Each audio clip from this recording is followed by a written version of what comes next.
கஷ்டங்கள் அதெல்லாம் தாண்டி இப்படிப்பட்ட ஒரு சொசைட்டி அதெல்லாம் அடிச்சு பிடிச்சி நான் ஜெயிச்சு காட்டுவேன் அப்படின்ற ஒரு நம்பிக்கையோட இன்னைக்கு இவ்வளோ ப்ரௌடாக நிற்கிறீங்கல்ல.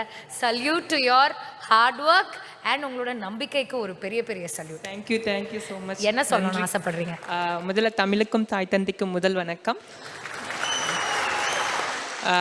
மற்றும் இங்கே இருக்கக்கூடிய அனைவருக்கும் என்னுடைய பொன்னான மாலை வணக்கத்தை தெரிவித்துக் கொள்கிறேன். ரொம்ப ரொம்ப சந்தோஷமாக இருக்கக்கூடிய ஒரு தருணம். இன்னும் ரொம்ப ரொம்ப ரொம்ப எனக்கு இந்த அவார்ட் கிடைச்சதோடு அதுவும் ஜாங்கிட் சார் கையால் வாங்குறது எனக்கு ரொம்ப ரொம்ப ரொம்பவே ஹாப்பி. ஏன்னா காவல்துறையில் ஒரு தன்னிகரற்ற ஒரு மனிதர் அப்படின்னா சாரை சொல்லலாம். ஏன்னா தீரன் அதிகாரம் ஒன்றும் படம் கூட வந்துச்சு, அதோட சாரோட ஸ்டோரிஸ் தான் அந்த பவாரியா கேங்ஸ் வந்து பிடிச்சது. ஸோ சாரோட ஸ்பெஷாலிட்டி நிறைய நிறைய நிறைய நிறைய சொல்ல போகலாம். ஸோ நிறைய காவல்துறையில் இருக்கக்கூடியவங்களுக்கு சார் மிகப்பெரிய ரோல் மாடல். ஸோ அவர் கையால் இந்த அவார்ட் வாங்கினது எனக்கு இன்னும் ரொம்ப